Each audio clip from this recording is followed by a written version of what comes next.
Today's guest is Australian homeopath Jon Gamble. Jon has been practicing homeopathy and naturopathy for over 35 years in Wollongong and the Southern Highlands of New South Wales, Australia. Jon has authored 3 popular practitioner books in his Mastering Homeopathy series for practitioners. The first is Accurate Daily Prescribing for a Successful Practice, the second, Homeopathic Treatment of IBS, and the third is Obstacles to Cure, Toxicity, Deficiency, and Infection. His latest book, Mastering Chronic Disease, which is what we'll be speaking about today, is a distillation of his clinical experience with case studies, which has seen major success in the international CAM market, with strong sales in Europe and USA. Jon has also presented seminars on chronic disease in Australia, New Zealand, Indonesia, Japan, and international webinars. Jon also co-authored books for the general public, including the first, Treat Your Child Yourself, and second, Treat Your IBS Yourself, and the third is Treat Your CFS Yourself. Jon's focus is on the treatment of chronic disease, with a particular interest in chronic fatigue syndrome and irritable bowel syndrome. He uses traditional homeopathic prescribing, supplemented by a series of nosodes, tautopathic detoxes, and chemical detoxes, which he has tailor-made. All of his books can be purchased at karunapublishing.com.au or contact Jon at karunahealthcare.com.au. That's Karuna, healthcare.com.au. Thanks for listening. Welcome to the Homeopathy Hangout, where we discuss all things homeopathy from around the world. And now my mum and your host, Eugenie Kruger. Hello, homies, and a very warm welcome to Homeopathy Hangouts. Today, we have the other part of our Australian homeopathic royalty, Jon Gamble, on the show. We had your lovely wife, Naima, on last week. So welcome to the show, Jon. It's lovely to have you on. It's a pleasure to be here, although I don't think I've ever been called royal before. I'm just a simple fellow like everybody else.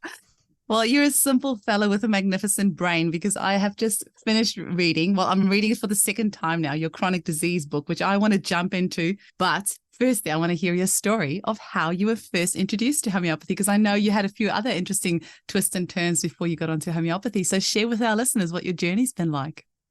I think probably it's true for lots of people who get into homeopathy is that they know nothing about it. And then in my case, someone shopping in the door of a homeopath and I had no idea what it was and what I was taking, but I had recurring viral illnesses in my teenage years and was very sick. And I was quite amazed by the healing journey from the remedies. So I guess I wanted to try and understand it more. What is this strange medicine and how can it possibly work when there's nothing in it? So my own personal journey of healing then convinced me of its amazing ability to heal. Yeah. That's so cool. And I read that you did law publishing and you did arts degree as well before you did homeopathy. And you've also done, I think, was it osteopathy and naturopathy as well? So, don't skimp on the details. You need to tell us about all of this good stuff. Okay. Well, I've always been interested in writing and literature, and I used to love reading Charles Dickens. And so I kind of had this Dickensian view about the law and about justice and righting wrongs. And so I went to law school and did arts law first. But of course, the reality is the law and justice are not necessarily two things that sit together. So I became very disillusioned with the law school. I finished my arts degree, but I didn't finish my law degree. But I went into publishing because I guess I've always had a pen in my hand my whole life, which is why I've written so many books. And I was an editor with a publishing company for 5 years before I started studying natural therapies seriously. And when I did study natural therapies, I started with osteopathy. Yeah.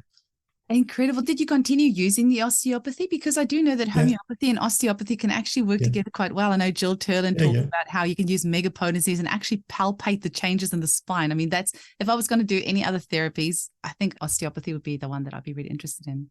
Well, what's been really useful for me is to know when I need to refer someone for some manual therapy and when I know they need more than just a remedy. And that's been really useful for me, yeah. And I found a really little interesting bit of information about you, Jon, that apparently you wrote your first novella at the age of 12, and at 15 you won your town's local short story competition. That's right. Forgotten about that. That's right. I did. I've always been a writer. So I've always, as I said, in my teens I was into vampire stories. So I wrote a vampire story. And I remember my English teacher reading it out in front of the class, much to my embarrassment. Oh. Have you ever heard of vampirates? I had a 16-year-old client in the other day, and she told me she's obsessed with vampirates, which apparently are vampires and pirates. And apparently there's this TV series. Our clients teach us such interesting things. That was the first I'd heard of that. Can we dive straight into, I've got a couple of your books here, and the other one, your IBS one I've got in ebook, and the other one is at my clinic. But this Mastering Chronic Disease book of yours, it's like my new best friend, and it's just such a good book. It was like the penny dropped for me, and it for me felt like the missing piece in my puzzle. And I know you and I've had a quick chat about this before, but literally this book to me felt like the missing piece in the puzzle. And I mean, what inspired you to write this? And tell us a little bit about the book. I mean, I can probably do an hour episode on this book myself because of everything that I've learned from it. But how about you tell us? And this is brand new. It was only released last year, 2022. Tell us about why you decided to write this book and what people find in it. Yeah, okay. So it's written for practitioners, of course, and it's written from a practitioner's perspective. And it's a mixture of both research and clinical insights over the years that I've been in practice, which is probably about 35 years, I think. So I wanted to write everything down in a way that everybody can understand. And in the act of writing it, you understand it better yourself. So as soon as you take an idea and you articulate it on a piece of paper, you've got to think it through. You've got to make sure that you understand it fully. You see other perspectives about the idea that you hadn't seen before. So it was an exercise for myself, but it was also an exercise for everybody else that I could share my clinical insights with and share the components which construct a chronic disease. There's something in the book that you talk about, the Oligoscan. Are you allowed to talk to us a little bit about that? Also, why are there these restrictions around this in Australia? Because, the very first thing I did, I was halfway through the book when I emailed you and I said, Jon, I want an Oligoscan and I want it now because this is the missing piece. But can you talk to us a little bit about that? Oligoscan is available in every country in the world, including in Australia. But the TGA in Australia is more strict than any other regulator in any other country. So the kinds of clinical evidence they want to see are just not available yet. So I kind of think it's Star Trek, that I think it's unbelievable. So at the moment, for Australian practitioners to use it, they still can use it, but you can't make therapeutic claims around your use of it. Otherwise, you fall foul of the TGA. So yes, it's still obtainable in Australia, and certainly I've included a lot of case studies using Oligoscan in that book we're talking about. So yeah, I've certainly found it's illuminated some dark corners of some patients' chronic disease histories that I couldn't otherwise see. Yeah, because that was when I started asking around about Oligoscan, I was told, you can't get it in Australia and this and that, and you're not allowed to use it. And that's why, I reached out to you. I thought I'll just get it straight from the horse's mouth. And I'm so glad to know that we can get the licenses through you, which is amazing. Really excited to get started on that because you can get the results straight away. That's the part that I really like about it. You don't have to go send anything away. You can get the results immediately. And that's the part that I felt was missing in my clinic is sometimes I just need to know what's my client's heavy metal load or what is their minerals like. And, you go and send them away for other testing, but hair mineral only tells you what, has happened 3 months ago, and blood tests, there can be different levels. But with the Oligoscan, you can get that data straight away. And the other thing, maybe you can just talk to us a little bit about that, is talk about, the heavy metals and things that get stored into vital organs and tissues. And sometimes when you do the second Oligoscan, your results can actually be much higher because it's finally being released and then excreted. So can you just talk to us a little bit about all that? Yeah. Okay.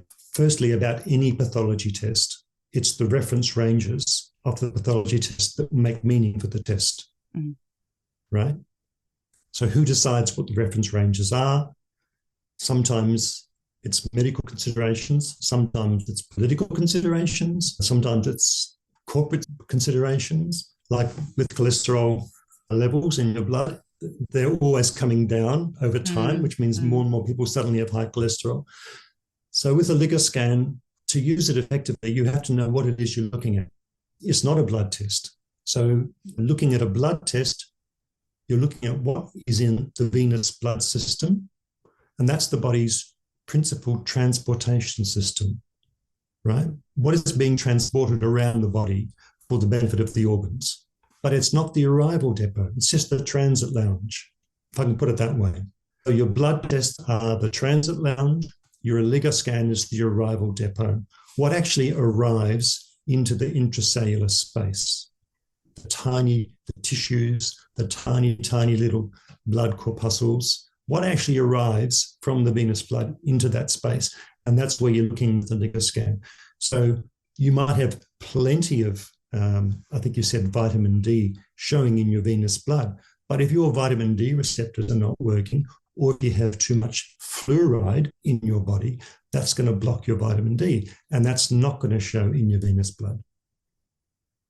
Yeah, you had a few case studies there of people that are taking, for example, vitamin D, 1,000 micrograms or IU every single day, and they're still chronically low in vitamin D because that's right. I can't remember, you said the levels for vitamin D is based on bone health, right? But it doesn't tell us necessarily what is optimal. The receptors, their receptors are not working because of a number of factors. It could be genetic, or it could be, as I said before, high fluoride levels block your vitamin D. Yeah, so people that are drinking tap water or using fluoridated toothpaste and things like that. A big one for me in the book was copper. And like I said, it really dropped the penny for me. And also, as homeopaths, we take the whole case and we prescribe on the presenting symptoms. But sometimes there's physical reasons for why you're seeing what you're seeing. And I don't think that just prescribing the right remedy is enough. You need to kind of know why you're seeing that. And that's why I love your use of the chelates and using the Oligoscans to see what's going on, because we might have a woman with all sorts of hormonal complaints and we might just give her CPR or whatever. But actually, if you had an Oligoscan, you saw that her copper is really high. And I mean, this is the part I'm still getting my head around, is which mineral antagonizes what and what can be a reason for that. Can you the copper and the sludge in the bile and how the estrogen binds with the copper, that part was really interesting for me because I love treating women. Can you talk a little bit to us about the role of copper, why many people are high in copper, and how we can treat that in practice? Or just this little teaser for our listeners. Sure. Well, this is under the subject of obstacles to cure.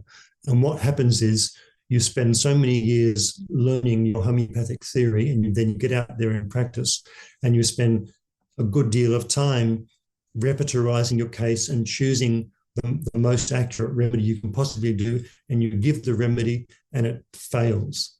And that's so demoralizing for the practitioner after you've spent all that time and intensity working out the case, and you give the remedy and it fails. So we have to take into account as much as we can, what are the obstacles to cure in this patient? What are the things that are going to prevent the remedy doing its job? And one of those is the copper and zinc imbalances that you're talking about. So in patients who have high levels of copper and low levels of zinc, so copper and zinc are antagonists. If one is high, the other one is low. Think of it like a seesaw. Perhaps if I get a pen, since we're doing a video. So if you think of a seesaw, if zinc is here, if copper is high, your zinc's going to be low. So that's the wrong balance. You always want to have your zinc higher than your copper. In extreme cases of this copper-zinc imbalance, we have people who have what's called pyroluria or pyrrole disorder, which is the inability of the body to store its metabolize and absorb its zinc and B6 properly. And so copper is not checked, like it jumps off the seesaw and flies into the air. Okay, so that's zinc-copper imbalance has to be corrected for the normal enzyme functions to work properly. So even if you've got the right remedy and it's provoking the right response, all the connections can't be made. Like your body is like an electrical system. The nervous system is an electrical system. So there's gaps in the synapses unless that zinc-copper balance is there. Yeah, absolutely. And this is something that more homeopaths need to know about. And in fact, this is really something that we should be taught at college, because I think, like you said, it can be very demoralizing when you spend so much time working out the right remedy and it's not working. And with people's high toxic load these days, I think it's more than ever that we do know a bit more information about heavy metals, how it's stored, what's the effect that it has on the body. And children are being born with the inherited massive heavy metal loads from their parents, and all the interventions at birth and vaccinations and antibiotics from birth. So we need to know this stuff. It should be basics in all colleges. Like after reading this book, I'm the hugest advocate for. Well, especially just on the copper issue, especially if you have a lot of children in your practice who are alphabet children, so ADHD, OCD, ADD, those kinds of alphabet things that children get put with, 90% of those children are high in copper. So making sure that you bring down that copper in conjunction with your remedy of choice is going to give you the fast, rapid change and transformation in the behavior and learning and concentration that you want to see. But if you don't recognize that the child is high in copper, it's going to dampen down the effect of your remedy. And can you just tell our listeners a little bit about why the high copper? What are some of the reasons for that? At least in Australia, there's a chronic zinc deficiency because the soil is low in zinc in Australia. But I think also in other parts of the world, we have copper accumulation environmentally. So there are copper pipes in our houses, and there's some research to say that because of the fluoride in the water, the fluoride pulls out the copper from the particles from the copper pipes. We have, at least in the last generation, we have women who had the copper IUDs inserted, so they all had high copper loads. And the other reason is, I think there's partly genetic. People's zinc uptake, zinc metabolisms are distorted for a number of chemical and other factors. So it's kind of widespread, and we do see a lot of it in Australia because of the low zinc soils. But I know it's also a fairly universal problem. And in children with ADHD, you can quite often see all the white spots on their fingernails, which is a sign of the zinc being blocked. Oh, that's interesting. And I love that you wrote about iodine in there as well, because, it's one of those things we don't really get taught about. I did a little bit of naturopathy at college as well, but you don't really get taught that much about using physical iodine and what is a good brand, how much you should give. So I think as homeopaths, you either need to work closely with a naturopath that can advise, because I know you recommend greater celandine or chelidonium in the book as well, like actual herbal doses of it, and iodine supplements, zinc supplements. So as homeopaths, we kind of need to know a little bit about how to either dose all of this or work closely with a naturopath who you can refer to, who can, if you suspect, or if your Oligoscan results show, issues with iodine, then you can refer them to the naturopath to properly dose. Well, you can do it yourself. Well, your book does actually give information on that as well. But that's the other point. If you've got a child that's iodine deficient, iodine is one of the most important nutrients for brain development in children. Unless you're living in Japan, where you're getting seaweed every day, it's very possible, especially if you're blood type O, it's very possible that you're low in iodine. And I just want to point out with your book as well, I really like that you've got all the Oligoscans, and you've got loads of cases in here as well. So, that's a great way for us to learn. Just for our listeners that are watching on YouTube, I've just got a couple of pages that I'm just holding up. You can see I've already got underlined. This is a book that's going to be dog-eared in no time. Like I said, I'm busy reading for the second time. It's already got so many marks and underlines and everything in it because you wrote it so beautifully. I love the cases that you've got in here, the symptoms that the person gave. And I also like that you said exactly what you prescribed, because, I guess because this is a practitioner book, you've said what exactly you've prescribed. But so many homeopathy books, they won't give the exact prescription, but you've got exactly here what remedies you use, what supplements you used, what other things you used, what the result was. And the other thing that I really like is the further reading that you've got at the end of each chapter, because I was thinking to myself, how on earth did Jon figure out all of these, what antagonizes what and what's needed for this absorption, that absorption? But I really appreciate that you've got all the further readings in here as well, so people can see which books you recommend to use for further reading, which is really valuable. It's not really as daunting or as hard to understand as you might think it is. And in fact, it's quite basic, really. And what I've put in the book is just the bare bones, the most important things that have occurred to me that I've seen over the years that can get in the way of our remedies working. It's not rocket science. It's just stuff that's not as well known as it should be, but it's not rocket science. I'm a very simple guy, so if I can understand it, anybody else can.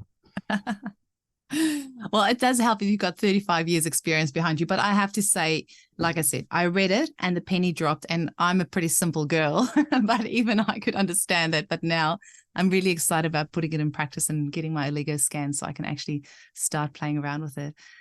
Can you talk to us a bit about COVID? Because this is the nice thing, because the book was released in 2022, you did mention a bit about COVID in there as well, which I was really excited about.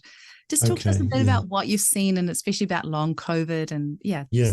Well, I really like treating post-viral chronic fatigue because it's one of the easiest kinds of chronic fatigue to treat, in my experience anyway. And so before COVID, most people with post-viral chronic fatigue are in the younger age group. So that's people in their teens or 20s or early 30s.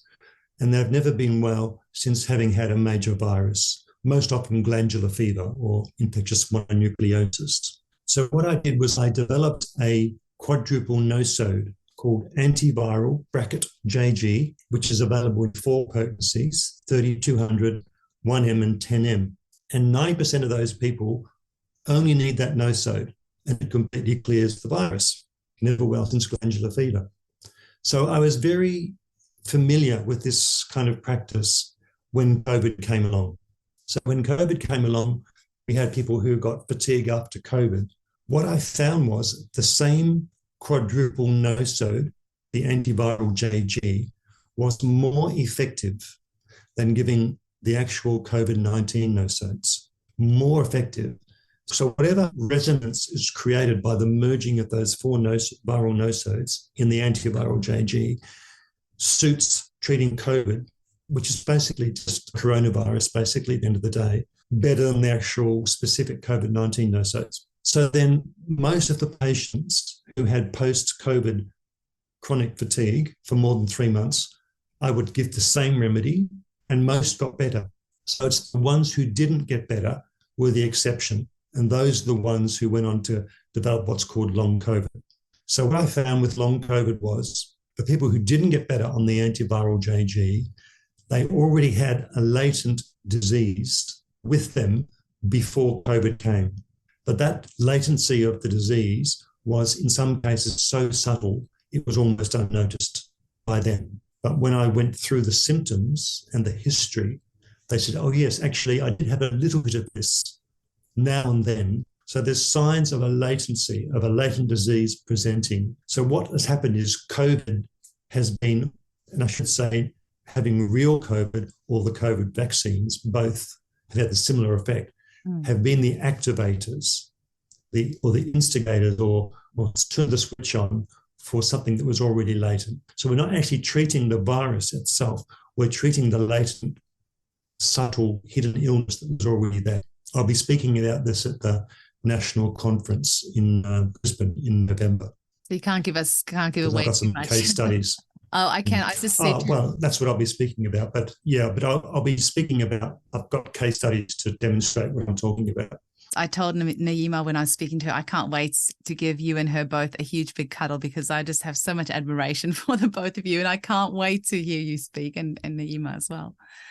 And tell us, Jon, just anything else you can say to our practitioners that are listening, any other advice that you could give them about treating long COVID, or any other tips or things to notice? It's interesting that you said about that something latent that got activated, because I do feel that with COVID, and like you said, with the disease and with the vaccine, it tended to hit people where their susceptibility or their weak area was. So it was quite different for everyone. But it's interesting that you say that the quadruple nosode worked, because it was actually something that was already there, but COVID just activated that. It makes sense why That's right. Nosode would work. That's right. So with post-viral fatigue, whether it's COVID post-viral fatigue or other viruses, where the quadruple nosode works, the antiviral JG, where they would say, I was 100% symptom-free, completely well, then I had the virus, and they haven't been well since that virus. So where there's no evidence of any pre-existing disease, latent or actual, this quadruple nosode works in most cases. So then where there's the pre-existing disease, it means there's already some kind of low-grade inflammation somewhere in the body already. And that's what the spike proteins love. They go for that place where the inflammation is. It could be any part of the body. It could be in your digestive system. It could be in your lungs. It could be in your nervous system, anywhere at all. And that's where it'll go. Wherever the inflammation is, the virus will go there. It's interesting you say digestive system, because I think you did mention in the book that there's been definitely an increase in ulcerative colitis, right? And also in younger people getting ulcerative colitis, which is something that's quite new and very, very scary because, you know, it affects your uptake of your nutrition, which is in effect everything else. So if you can't properly absorb your nutrients, then it's absolutely... Yeah, well, you can absolutely treat ulcerative colitis with homeopathy. There's no question whatsoever. It's not that difficult, really. And people have said to me, oh, but we were told at college you can't treat ulcerative. Well, of course you can. You just have to have the right remedy. You just have to make sure you test for that appropriate food exclusions, because it's different for everybody, because there's usually a food trigger causing inflammation. And as long as you do those two things, it's 100% curable. And it's not a difficult disease to treat, in my experience. That's such beautiful news for so many of our listeners. I had a friend many years ago who had quite a large piece of her bowel removed because of ulcerative colitis. So to hear that it can be treated with natural medicine is just such wonderful news for so many people. Something I was going to ask you about is the combinations, Jon. And I know that Martin and Pleasance in Australia sells a lot of your combinations. So, you know, the chelates and the nosode combinations that you made. So do you sell them yourself as well? No. This is a little bit of a side thing that, you know, just recently on the podcast, I've had a couple of guests on. We've just started chatting about this, and this is kind of just as a side note, but just that, you know, people like you create these remedies and then the pharmacies make thousands of dollars from them, but you don't get a royalty or a kickback or anything from that. That's something that I do feel needs to change. It just doesn't feel right because, you know, after this podcast, it's going to be hundreds of people buying your book and thousands of people buying these remedies from all the pharmacies. And I really do feel there needs to be an energy exchange. Money is just energy. And I do feel that that abundance needs to flow through the homeopaths so that when they're creating new remedies, that there is a royalty built into that. And I'm actually starting that with Denitsa Appeline, where I'm selling her golden spiral remedy. And then there is a royalty built into that, which goes straight to her every time I sell her remedy. But I just feel that's something that should be done. I can see that. In Australia, the dispensaries are very small and they probably struggle, I would say, because of the small numbers of customers who buy their remedies. So I was very happy to give them to them. And you know what? I was actually more happy to make sure that my formulas will survive beyond me. Okay. You know what I mean? Yeah. They'll always be there in the dispensary there. So that was really what I wanted to make sure would happen. Yeah, beautiful. Can we talk about your other books as well? You've written some kick-ass books, which is just so practical. I like practical stuff that I can go and read this and then go and use that in my clinics straight away. So I've got Accurate Daily Prescribing for a Successful Practice in front of me at the moment.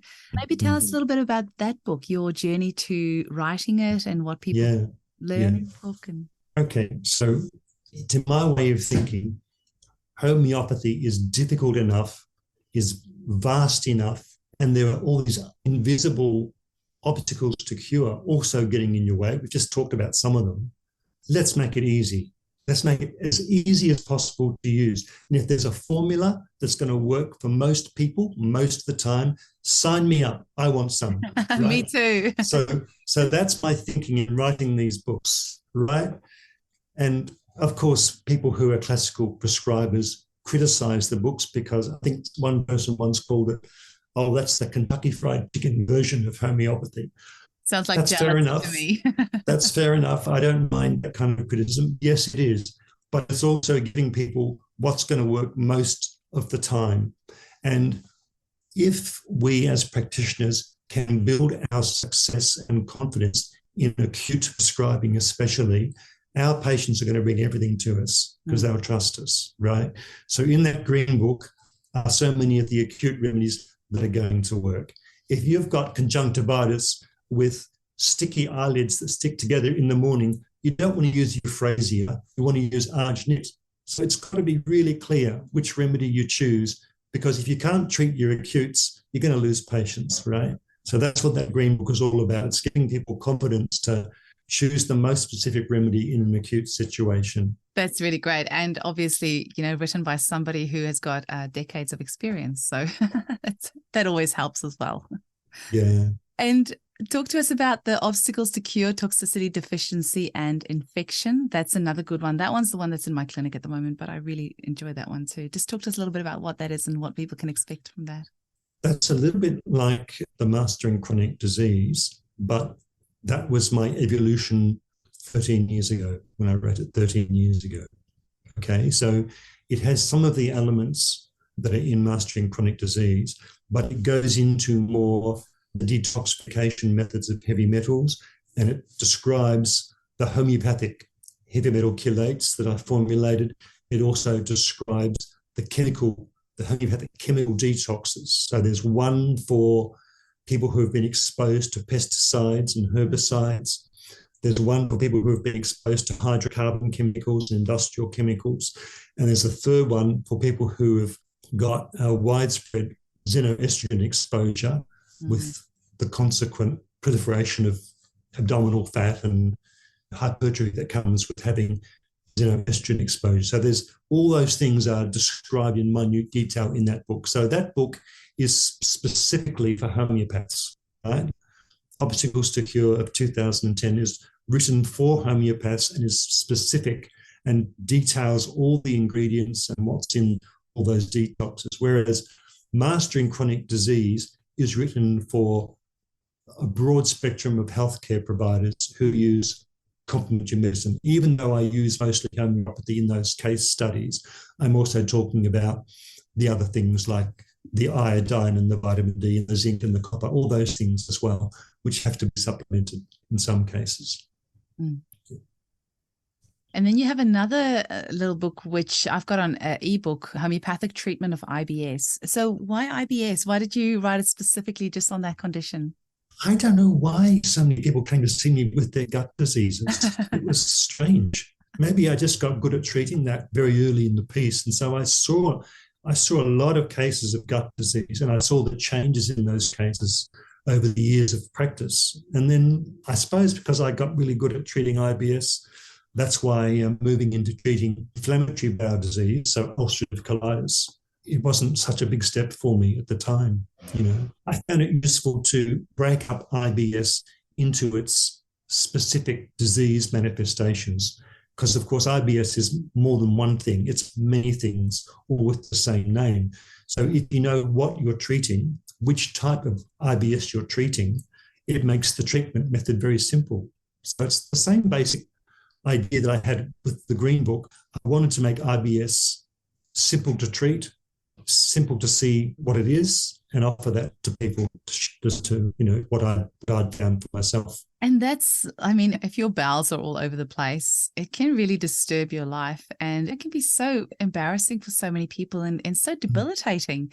If you have to say no to social events and things like that, because you have to be so careful with what you eat, and, you have to make sure that there's a toilet nearby, or, that's really, really debilitating. It's a prison sentence for some people. It is. It really is. And if you can treat them with natural medicine, it's life-changing for them.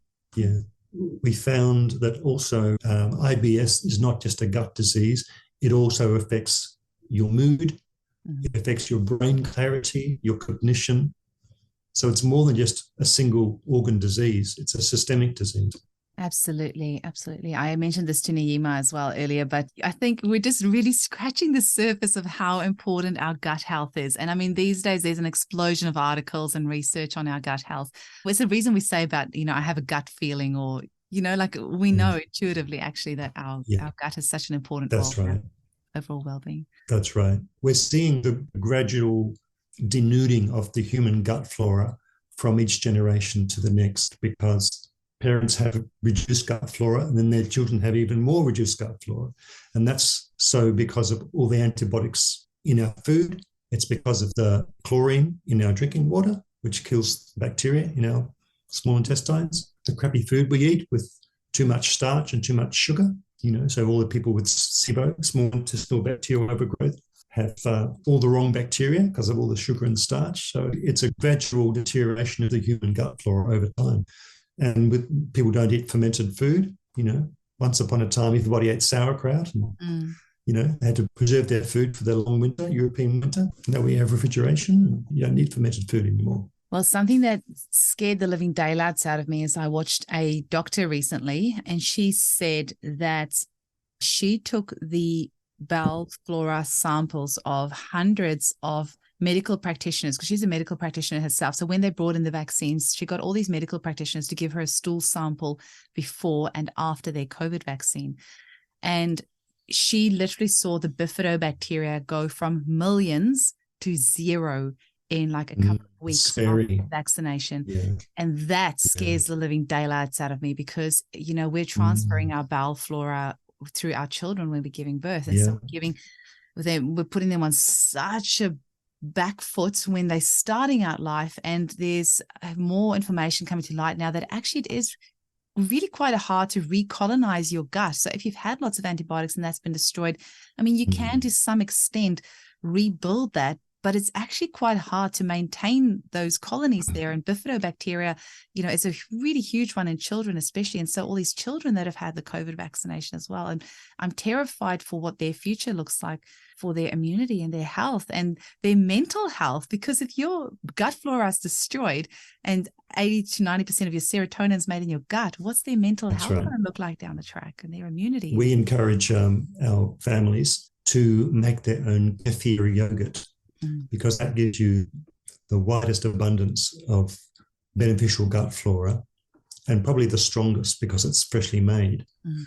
And we've had mothers with their children go through the whole of winter with no colds, no flus, nothing, just by having a tablespoon of their homemade kefir every day. So we didn't talk about the immune system in the gut. That's another huge thing as well. But all immunity starts in the gut too.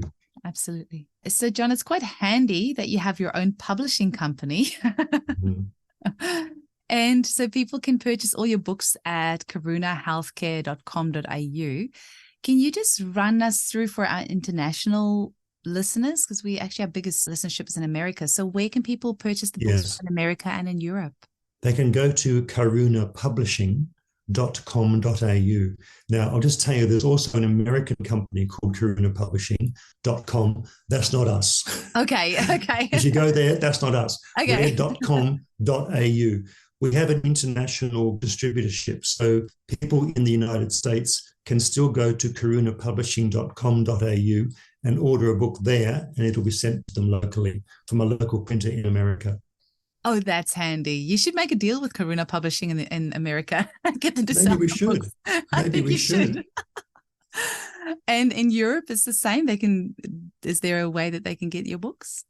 In Europe, they can go to emris.com, which is in the Netherlands, or they can go to Narayana Verlag, which is in Germany, and they stock our books. Or similarly, we have printers in Europe as well. So people in Europe can also go to karunapublishing.com. In fact, any country in the world, including Asia and South America, you can go to karunapublishing.com.au, because we have an international network of printers that we use.